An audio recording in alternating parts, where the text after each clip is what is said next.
Bonjour, c'est Jacques Frantz. Je suis le parrain de ITV Célébrité Interviews.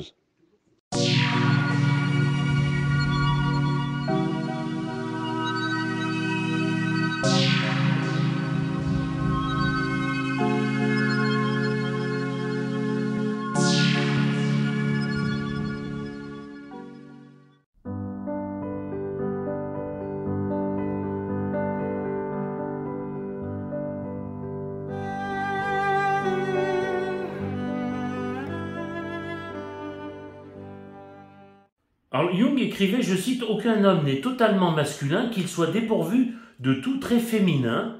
Ne croyez-vous pas d'ailleurs que justement l'homosexualité partirait de ce postulat? Effectivement, Jung a écrit ça. Maintenant, dire que l'homosexualité part de ce postulat, c'est un peu dit. Moi, j'ai beaucoup de difficultés à répondre à cette question. D'accord. Parce que j'ai lu pas mal de textes sur l'homosexualité, sur l'origine de l'homosexualité. Et honnêtement, je n'ai jamais trouvé des explications satisfaisantes sur l'origine de l'homosexualité. On dit qu'il existerait, que l'homme ne naîtrait pas, l'homme et la femme d'ailleurs, ne naîtraient pas à 100% hétérosexuels. Il existerait une bisexualité psychique. Au fur et à mesure des événements de la vie, on aurait tendance à s'orienter entre l'homosexualité, l'hétérosexualité, voire la bisexualité.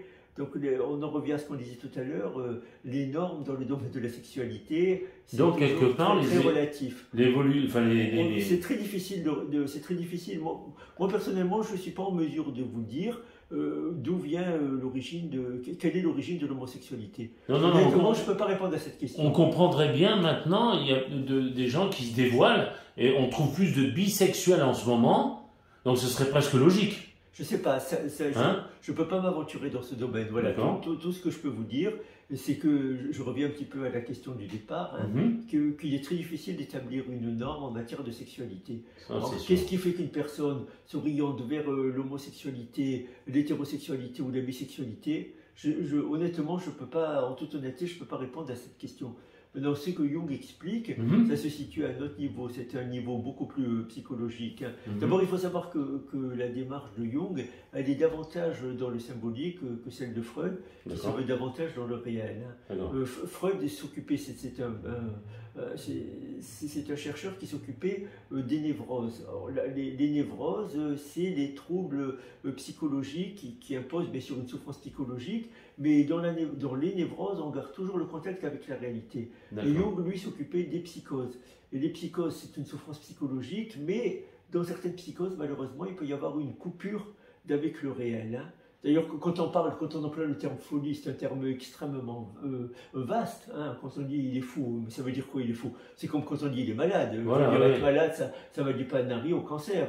C'est ça, on est bien d'accord. Voilà, donc pour la folie, c'est pareil. Alors, donc c'est un mot que personnellement je n'apprécie pas trop parce qu'il veut tout dire, il veut rien dire à la fois.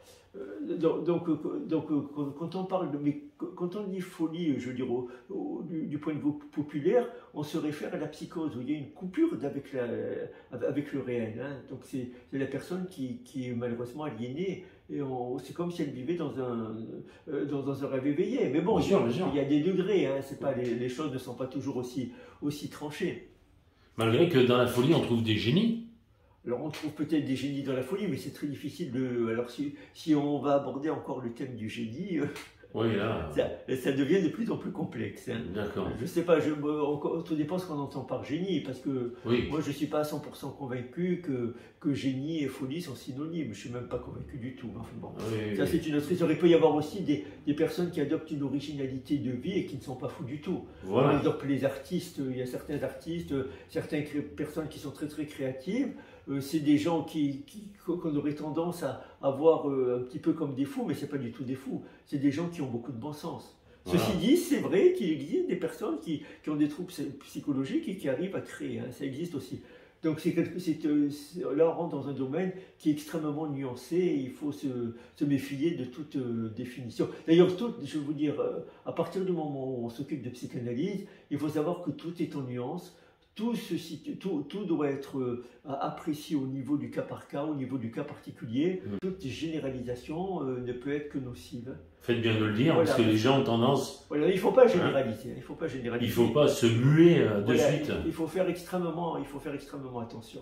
Par contre, vous parlez de bisexualité. Donc le transsexuel, c'est quelqu'un qui devient un bisexuel quelque part. C'est beaucoup plus compliqué que ça. D'accord. Parce que dans le cas de la transsexualité, on se situe à un niveau de l'identité. D'accord. Pour faire très très simple, c'est par exemple une personne qui a un corps d'homme, qui est constitué comme un homme et qui n'a aucun défaut entre guillemets physique à ce niveau-là.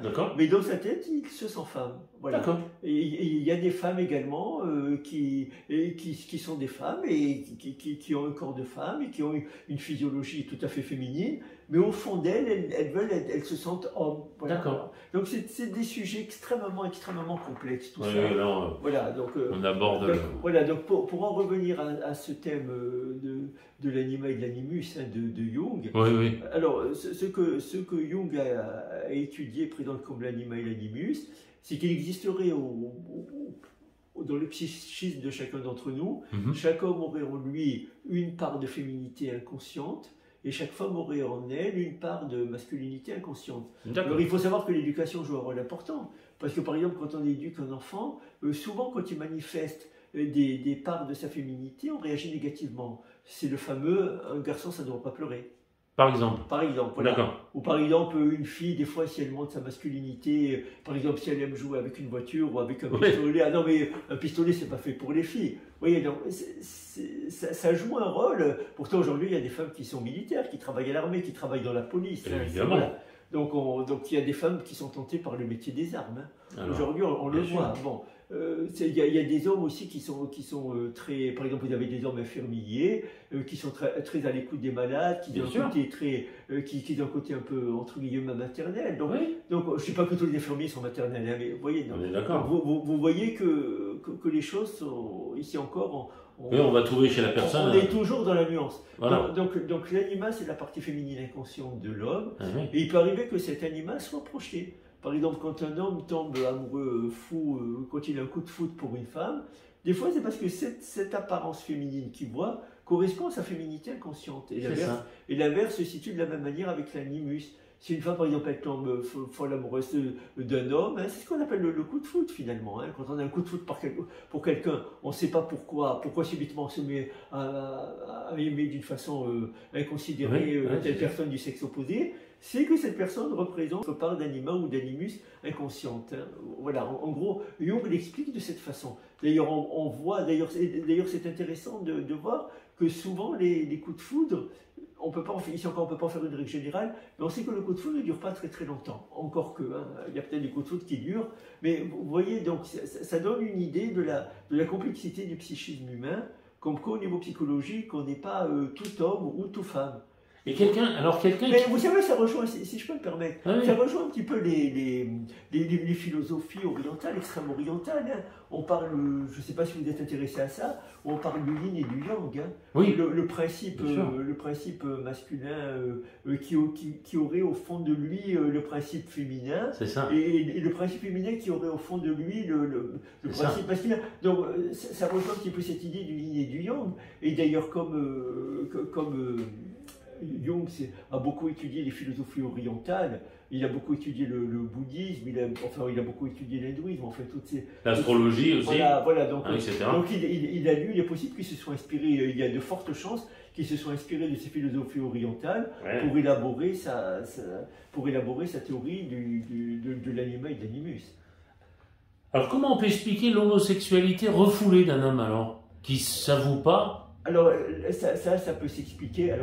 Ou d'une femme, bien sûr. Non, alors justement, ça peut s'expliquer encore une fois, par l'éducation. Parce que si par exemple un garçon éprouve au fond de lui des tendances homosexuelles, il est éduqué par exemple dans un milieu très strict, très religieux, par exemple.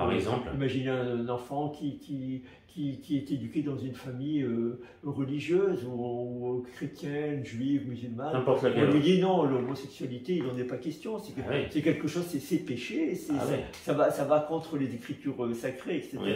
Donc c'est sûr que ça ne va pas être compatible avec l'éducation qu'il a reçue. Donc il va refouler au plus profond de lui cette homosexualité, il va être dans le déni de son homosexualité, mais il n'en demeure pas moins que cette homosexualité va le travailler. Vous savez, c'est un petit peu comme une mouche qui taperait sur une vitre, qui ne pourrait pas rentrer dans la pièce. C'est ça. Donc la pièce, j'entends la partie consciente de l'être humain. Bien sûr. Qui ne pourrait pas rentrer dans la partie consciente de l'être humain, mais néanmoins, la mouche, elle ne disparaît pas. Ah oui. Elle continue. Et peut-être viendra un moment où la fenêtre va s'ouvrir. Donc je ne sais pas si vous me suivez. Oui, parce que souvent, les gens sont mariés avec des enfants. Et... Moi, je peux vous raconter une histoire. Allez-y, je vous en prie. Au contraire. Alors, qui pourrait vous intéresser. Moi, je me souviens d'un cas très très intéressant qui s'était produit à l'école, deux petits garçons qui se fréquentaient, qui étaient en apparence tout à fait en amitié, amicale. Un jour, on ne sait pas pourquoi, alors je vais appeler le petit garçon A, petit garçon B. Bien sûr. On ne sait pas pourquoi le petit garçon B, il se met à accuser d'homosexualité le petit garçon A, qui n'y comprend pas grand-chose parce qu'il ne connaissait pas encore bien son orientation sexuelle. Ouais. Il va raconter ça à tous les élèves de la classe et tous les élèves de la classe commencent à se moquer de lui et le gamin ne comprend rien à ce qui lui arrive. Et puis bon, finalement, avec le temps, il comprend ce que c'est un homosexuel, donc il se renseigne, et alors il se rend compte à ce moment-là qu'il n'est pas du tout homosexuel, qu'il aime beaucoup les filles, au contraire, et que tout le temps il a été tiré par les filles, et d'ailleurs, je connais le garçon en question, hein, donc je peux vous assurer qu'il n'est pas homosexuel, qu'il aime beaucoup les femmes, il ne comprend pas ce qui s'est produit. Pourquoi subitement il a été comme ça victime de cette campagne. Voilà, vous savez, dans les années 70, les homosexuels étaient très très mal vus. Hein. Même maintenant, malheureusement, on voit quelquefois des attaques homophobes. C'est triste qu'on en soit encore là, mais bon, les mentalités n'évoluent pas facilement. Et donc ce gamin ne comprend pas pourquoi il se retrouve la cible comme ça des colibés de ses camarades. Et en fin de compte, l'analyse révèle que c'est finalement le gamin A, le moqueur, qui lui refoule en lui ses tendances homosexuelles inconscientes. Et cette homosexualité inconsciente qu'il ne voulait pas s'avouer, il avait projeté sur son petit camarade. Et finalement, en gros, ce qu'il disait en agissant comme ça, c'est finalement, moi, voilà, c'est lui l'homosexuel. Donc moi, ne me soupçonnez pas. Mais ce qui est encore beaucoup plus profond, c'est je ne me soupçonne pas moi. Comment je peux être homosexuel, moi, puisque je me moque à ce point de l'autre en le traitant d'homosexuel qui ne l'est pas. Je ne sais pas si vous suivez le raisonnement. Bien suivi. Tant mieux si vous suivez le raisonnement, mais ça prouve à quel point nous ne sommes pas libres de nos choix et de nos orientations, et ça prouve à quel point justement l'inconscient nous gouverne et nous pousse à agir.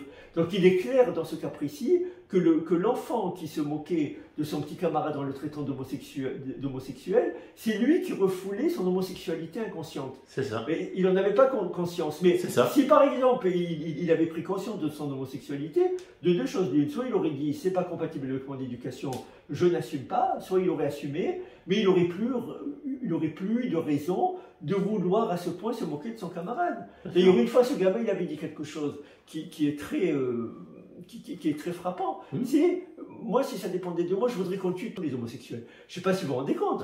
C'est comme vouloir... enfin, comment on peut tenir des propos comme ça? C'est comme c'est comme le racisme ou l'antisémitisme. On veut tuer tout ce qui est différent de nous. Parce qu'en fin de compte, quelque part, à chaque fois que ce gamin se trouvait face à un homosexuel, quelque part, c'était sa propre homosexualité inconsciente qui ressurgissait. C'est ça. Je ne sais pas si je me fais comprendre. Bien sûr. Voilà. Donc c'est de là que venait cette haine des homosexuels. Et il faut savoir que les grands homophobes, finalement, se trouvent dans cette même situation. Voilà, je ne supporte pas ceux qui me rappellent mon déni. Voilà, ce qui me ramène à mon déni, quelque part. Quelque part, ce que je représente inconsciemment. Voilà. Alors que si une personne prend conscience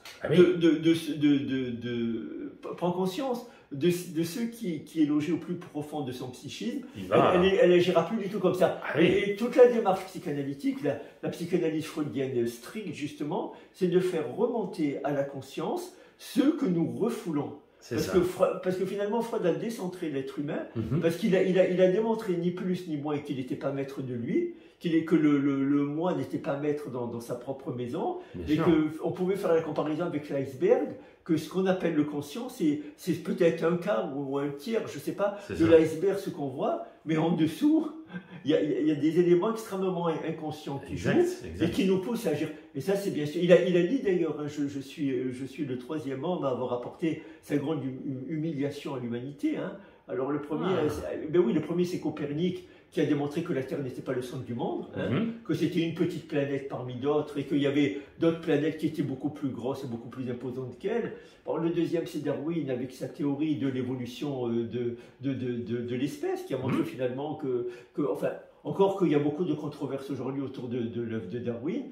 Et donc Freud disait, moi je suis le troisième parce que j'ai démontré justement que l'homme n'est pas maître, ne se domine pas comme il le croit, et il croit agir librement, et il y a des tas d'éléments inconscients qui le poussent à agir à son insu. C'est ça. Et ça c'est extrêmement important de savoir. Voilà. C'est très humiliant, j'en conviens, et d'ailleurs il y a beaucoup de gens justement qui se détachent de la psychanalyse ou qui arrêtent la psychanalyse à partir du moment où ils prennent réellement conscience de ça. Moi je me souviens quand j'étais très jeune, je devais avoir 18 ans, et une fois je parlais avec un psychiatre, et je lui ai dit à l'époque que je voulais être psychanalyste et que j'envisageais d'entreprendre une analyse. Il m'a dit, écoutez, vous allez voir qu'à un moment donné, la sélection va se faire par elle-même. Il m'a dit, parce que si vous n'avez pas un mot assez puissant pour aller au fond de votre inconscient, au fond de désirs que vous ne voulez pas vous avouer et qui existent en vous, il m'a dit, vous verrez que vous abandonnerez en cours de route. Vous ne pourrez pas continuer. Et ça, on le voit avec les patients qui viennent en psychanalyse. On voit très souvent que quand la psychanalyse touche le noyau de ce que Freud appelle la névrose, il est assez fréquent que les gens à ce moment-là arrêtent la psychanalyse. Moi, j'ai connu... écoutez, moi, je peux vous citer le cas d'une dame qui au début était très intéressée par la psychanalyse, parfois tout ça. Elle a entrepris une analyse et puis est arrivé un moment où il était question de la relation un peu trop fusionnelle qu'elle entretenait avec son père. Alors elle s'est rendue compte, alors là il fallait bien sûr qu'elle se mette à analyser les désirs incestuels qu'il y avait entre son père et elle. Et à ce moment-là, elle a complètement viré. D'un coup, elle a arrêté son analyse. Et d'un coup, elle s'est mise à dire que la psychanalyse, c'était de l'escroquerie, que c'était de l'arnaque. Vous voyez, d'un coup, elle a fait un volte-face à 180 degrés, alors qu'elle était très intéressée par ça. C'est à partir du moment où on accède au noyau de la névrose, où on va toucher le mal profond, que quelquefois la personne abandonne la psychanalyse. C'est pour ça qu'on dit que la psychanalyse, ça ne réussit pas. Ceci dit, c'est vrai qu'il y a des psychanalystes qui ne réussissent pas. C'est vrai qu'il y a des psychanalystes qui ne gèrent pas convenablement l'analyse aussi. Il faut pas non plus tout mettre, je ne veux pas non plus tout mettre sur le dos des patients, de conclure comme ça. Mais c'est vrai, mais ça c'est important de le savoir. Il y a un moment où on ne peut plus supporter cette confrontation avec l'inconscient. On creuse, on creuse, on creuse. À un moment donné, on fait une découverte qu'on ne voudrait pas faire. Et voilà. Et là, on arrête tout. Freud disait, je cite, la religion est la névrose obsessionnelle de l'humanité, ou encore Karl Marx disait, la religion c'est l'opium du peuple. Êtes-vous d'accord avec ça? Écoutez, ça c'est les propos de Freud et de Karl Marx. Écoutez, moi j'aurais tendance à croire, parce que pour avoir vu des gens qui avaient une foi réelle, sincère, et ça existe, alors, je pense qu'il doit y avoir quand même des éléments plus profonds dans la religion. Après maintenant, on peut discuter, vous savez, si on ouvre le dossier de la religion, on peut aller loin, on peut aller très loin, mais de toute façon, ce qui est intéressant, c'est de constater que depuis l'aube de l'humanité, on voit qu'il y a toujours des religions. On voit toujours que l'homme a toujours créé des religions. Alors pourquoi? Ça doit répondre quand même à un besoin qui relève... c'est vrai que dans le domaine de la spiritualité, de la transcendance, Freud et Marx, c'est des gens plutôt matérialistes. C'est des athées très matérialistes. D'accord. Voilà, mais c'est intéressant. Ceci dit, c'est intéressant de voir qu'au niveau collectif, les hommes ont toujours eu tendance à vouloir créer des... Il y a toujours eu cette pensée religieuse. Donc ce besoin de transcendance. Alors, sur quoi ce besoin est... Encore que Freud parlait à un moment donné de sentiments océaniques. Il en parle, il écrit d'ailleurs un livre qui s'appelle L'avenir d'une illusion, dans lequel justement il aborde le thème de la religion. Alors justement, il explique, alors il qualifie la religion d'illusion, mais... Qu'est-ce qu'on entend par une illusion? Je veux dire, il y a des illusions qui peuvent se révéler vraies. Si par exemple je vous dis, je sais pas moi, tiens, mademoiselle Attelle, elle rêve d'épouser un prince. On va dire c'est une illusion, ça va lui passer. Mais on ne sait pas comment les événements de la vie peuvent tourner. Des fois, elle peut être amenée à épouser un prince. Bien sûr. Voilà, on peut en rire sur le moment, mais on ne peut pas savoir comment la situation va évoluer. Donc on ne peut pas dire que tout ce qu'il y a dans les religions est faux. Il peut y avoir un fond de vérité dans une religion, mais il y a une différence entre l'apparence de la religion.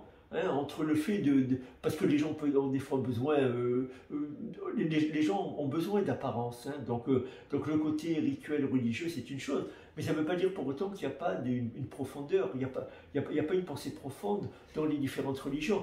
Il est probable d'ailleurs que ce qui est à l'origine des religions, je ne sais pas, peut-être je ne dis pas que c'est exactement ça, mais je me demande si c'est pas lié justement à la peur de la mort.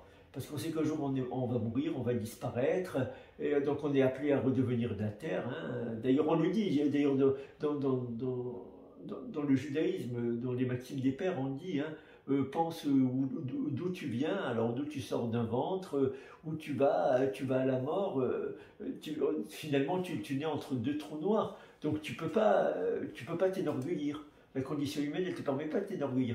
Donc forcément, comme l'homme est face à cette mort dont il s'angoisse, parce qu'on ne sait pas ce que c'est la mort, hein. C'est l'inconnu absolu, personne ne sait ce que c'est.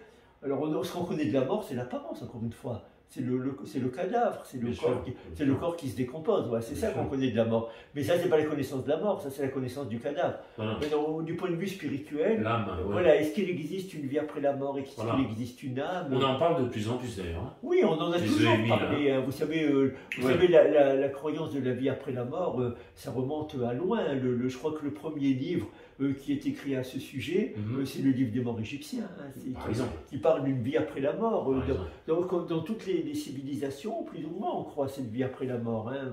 Malgré que la civilisation égyptienne, c'est un très grand tournant quand même. Ah, vous avez par exemple le Bardo Thodol, hein, chez les Tibétains, le livre des morts, où on explique plus ou moins les visions que l'âme peut connaître après la mort. Hein. Donc, de toute façon, les Égyptiens, c'est peut-être les premiers à avoir rédigé un texte sur ce qui se passe après la mort, mais peut-être déjà avant les Égyptiens, il n'est pas dit qu'il n'y avait pas des notions de ça. Quand on voit les rituels funéraires, par exemple, hein, même chez les hommes préhistoriques, c'est intéressant de voir comment, enfin je ne suis pas spécialiste de ça, hein, mais c'est intéressant de voir un petit peu comment on enterre les morts, comment on les enterrait en leur mettant certains objets autour d'eux, certaines statues, certains coquillages, etc.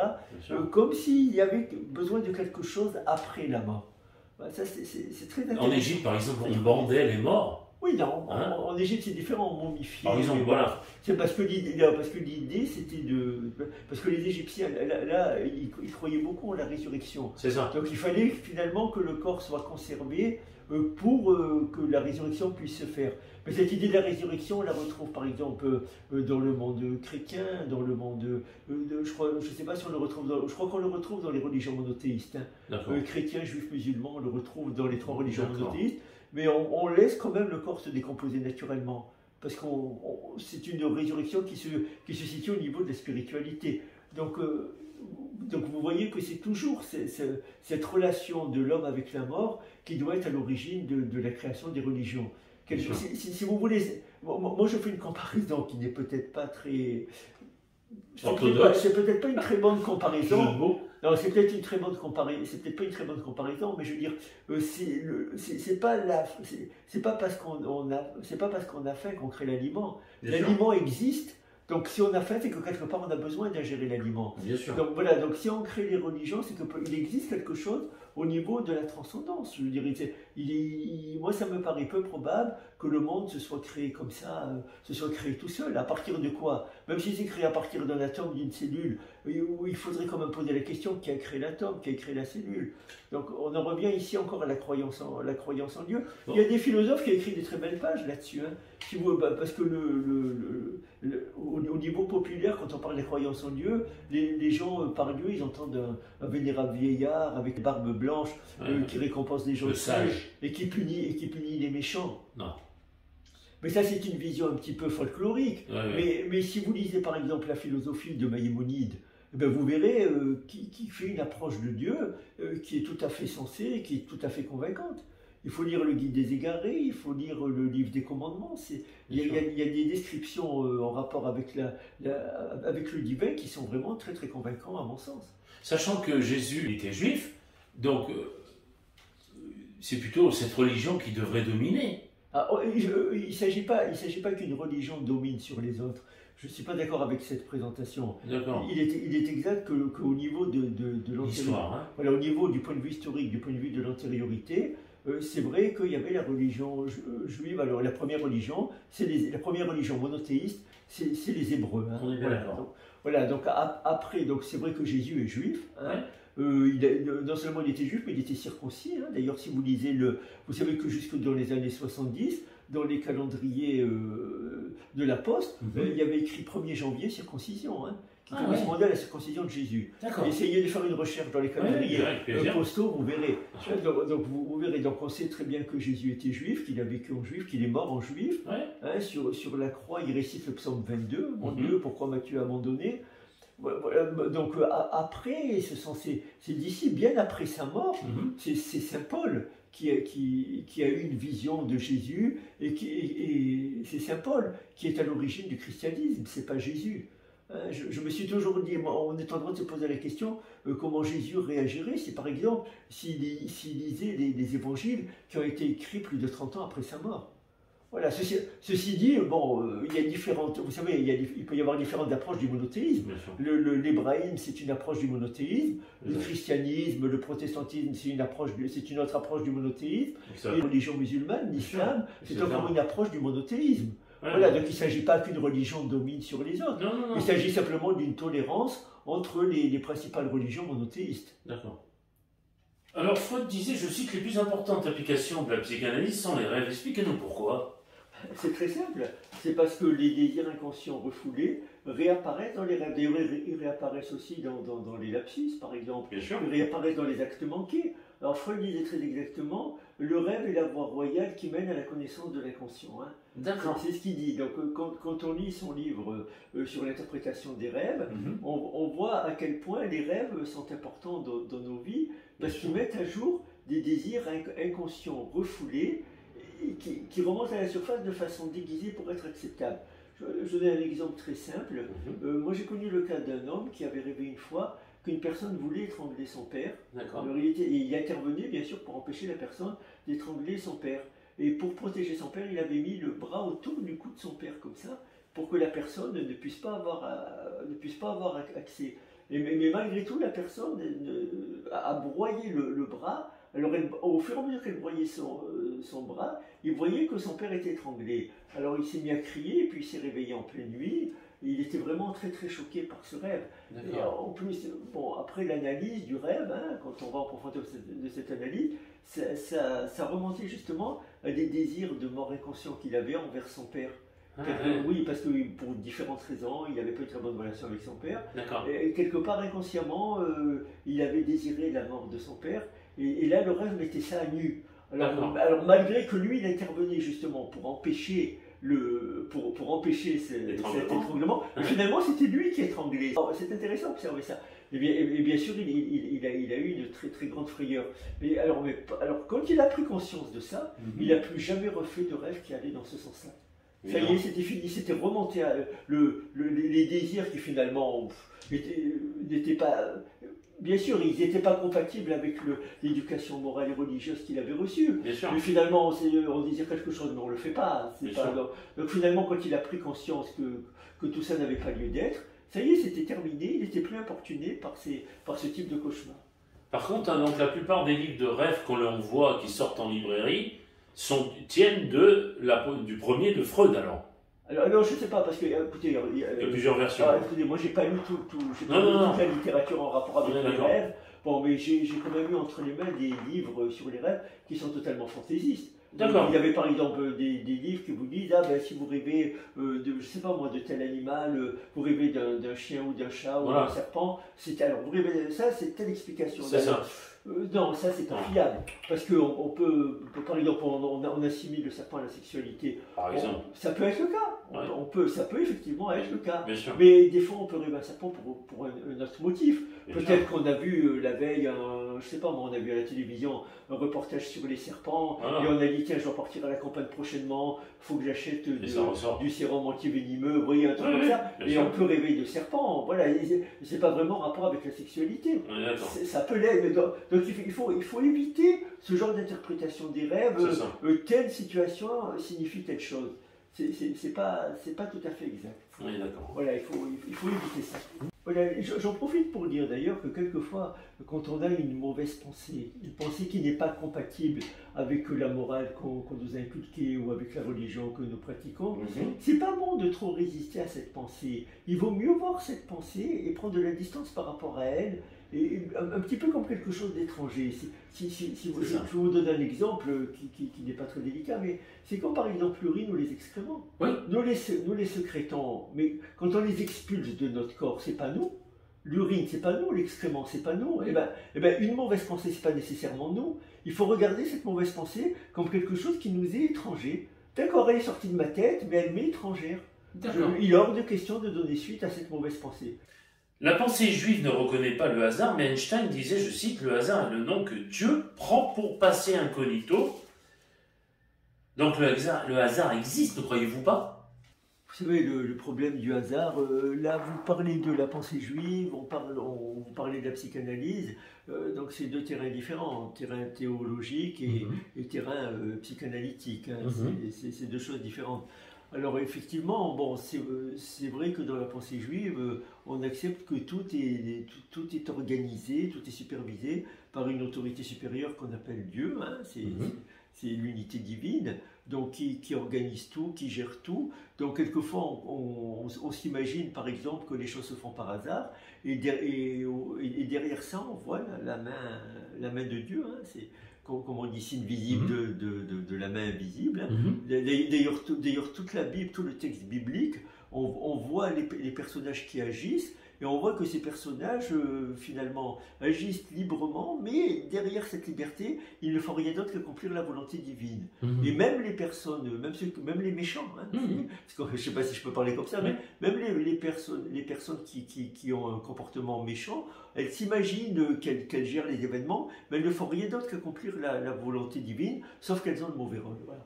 Ça, c'est pour répondre à la question en rapport avec la théologie. Maintenant, sur le terrain de la psychanalyse, qui reste quand même parallèle à la théologie, hein, voilà. Alors c'est vrai que Freud a démontré cette idée du déterminisme psychique. C'est-à-dire que dans les premières années de la vie, notre psychisme se structurait d'une certaine façon, et puis après, au fur et à mesure de notre vie, on ne ferait que répéter des situations. Hein. Le psychisme, c'est répétitif. Hein. D'accord. Il y a une forme comme ça d'automatisme de répétition qui se fait tout au long de notre vie, ce qui n'est pas anormal en soi, mais des fois il arrive quand même qu'il y a une répétitivité qui peut être pathologique. Hein. Par exemple, une personne qui reproduit non-stop un échec. La personne qui va par exemple se marier 3 fois, 4 fois, 5 fois et qui à chaque fois va divorcer et dans les mêmes conditions. Par exemple. Donc là, on est en droit de s'interroger et on est en droit de parler de ce qu'on appelle une névrose d'échec. Quoique Freud ne parle pas de la névrose d'échec, c'est un autre psychanalyste qui s'appelle René Lafforgue. Donc là, on est en droit d'aller sur ce terrain. Ceci dit, on constate par exemple qu'une personne tout au long de sa vie, par exemple même quand elle change de métier, on se rend compte qu'elle fait toujours des métiers qui restent dans le même domaine. Par exemple, si une personne travaille dans la communication, elle peut changer plusieurs fois de métier, mais elle sera toujours dans la communication. Vous voyez, par exemple, une personne, elle peut être journaliste pendant un certain temps, puis après elle va dire, bon, ben moi, le journalisme, je commence à être un petit peu gavé, j'ai envie de voir autre chose. Elle va par exemple aller dans la psychologie, c'est une communication. Ou elle va aller dans la pédagogie, c'est encore une forme de communication. C'est des communications différentes, mais ça reste la communication. On voit c'est quand même rare qu'une personne, elle change de métier de façon qu'elle fasse un métier radicalement différent. C'est encore que ça existe peut-être, mais en général, donc on voit la psychanalyse a démontré tout de même que nous étions déterminés par notre inconscient. Hein. On n'agit pas totalement, on en revient à ce que je disais tout à l'heure. C'est pas hasardeux. Voilà, je me répète un peu. Non, mais voilà, c'est ça. J'espère que j'agace pas les téléspectateurs, mais voilà, mais c'est vrai qu'on croit agir librement, mais il y a toujours des forces psychiques qui nous gouvernent et qui nous font un petit peu agir à notre insu. Donc ça prouve que, ça ne veut pas dire que la liberté n'existe pas, mais elle existe de façon un petit peu limitée. Voilà.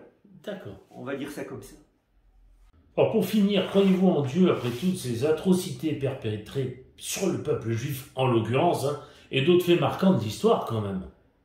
Vous savez, quand on étudie l'histoire, des atrocités, il y en a tout au long de l'histoire. Hein. Voilà. Donc c'est vrai, si vous faites allusion, bien sûr, aux persécutions contre le peuple juif, Par exemple, si vous faites allusion à la Shoah, c'est vrai que ça a atteint un degré qu'on ne pouvait pas imaginer. Voilà. On est dans une horreur absolue, je suis d'accord avec vous. Ouais. Ceci dit, j'ai déjà répondu en partie à, cette question tout à l'heure. Hein, moi, ça me paraît très difficile d'admettre que le monde comme ça s'est créé par hasard. C'est comme si on me disait, je ne sais pas, que ce meuble-là, il s'est créé par hasard, il y a eu un tremblement de terre, des planches se sont assemblées, c'est complètement... ça ne tient pas debout. Un raisonnement comme ça, il ne tient pas la route. Non, si ce meuble il s'est créé, et c'est quand même une personne qui l'a pensé, qui l'a dessiné, une autre personne qui a assemblé les planches, etc. Bon, il y a eu tout un suivi pour que ce meuble arrive ici. Mais ce que je veux dire, c'est... La notion, non, moi je dirais très clairement que si ce monde est créé... Vous savez, je ne vais pas m'étendre trop sur ce sujet-là. Voltaire, un certain Voltaire, il a répondu beaucoup mieux que moi. Hein, il a dit, finalement, moi je ne peux pas concevoir une horloge sans horloger. Voilà. Maintenant, l'horloger, ça dépend ce qu'on entend par l'horloger. Alors, qu'est-ce qu'on entend par Dieu? J'ai répondu en partie. Hein. D'ailleurs, alors moi, je parlais tout à l'heure de Maïmonide.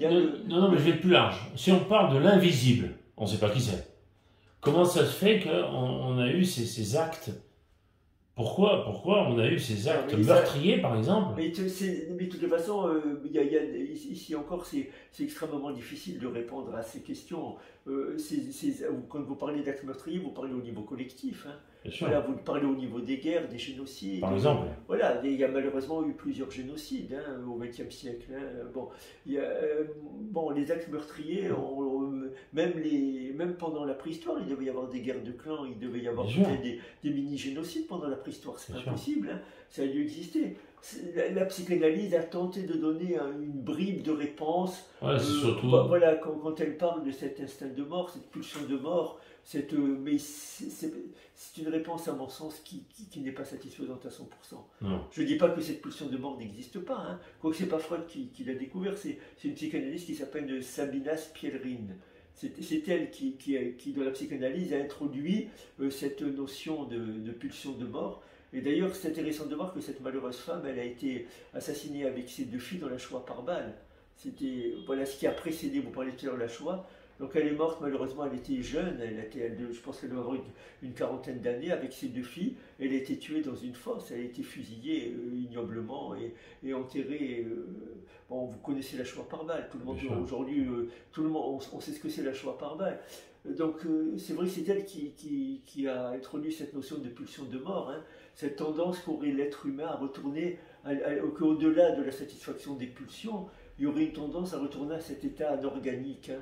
C'est-à-dire ne plus rien éprouver, hein, dans un état de béatitude totale, mais cet état de béatitude totale, c'est la mort. Voilà. Donc, mais je ne sais pas si la pulsion de mort, elle répond à proprement parler à ce...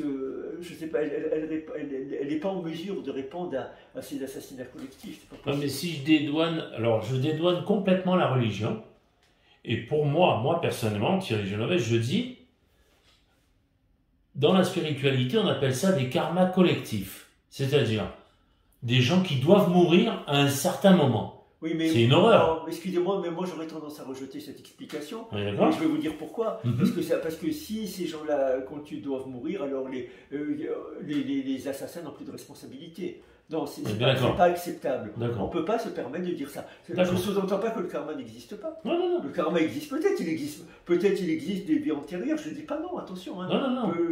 Vous savez, les religions comme le judaïsme, l'hindouisme, toutes les religions. Voilà, non, pas toutes les religions. Mais par exemple, les Tibétains croient à la réincarnation. Hein. C'est pas, le Dalai Lama, il écrit des livres très intéressants là-dessus. Je ne dis pas que la réincarnation n'existe pas. Mais on ne peut pas dire que les personnes qui ont été assassinées devaient mourir. Parce que si vraiment c'était le cas, alors ça revient à innocenté. Non, mais assassiner ou un avion qui tombe de 200 personnes... Écoutez, non, là vous parlez d'accident, vous avez changé. Pour ce qui est d'un assassinat individuel ou collectif, rien ne peut dédouaner l'assassin. D'accord. Voilà, c'est clair et net. Hein. Un assassin, sort dans des cas rarissimes de bouffées délirantes, mais un assassin, quand il assassine, dans 99,9% des cas, il est responsable de ce qu'il fait. Oui, d'accord. Voilà, que les choses soient claires. Hein. L'inconscient ne peut pas être un alibi. D'accord. Voilà. Voilà, que les choses soient claires.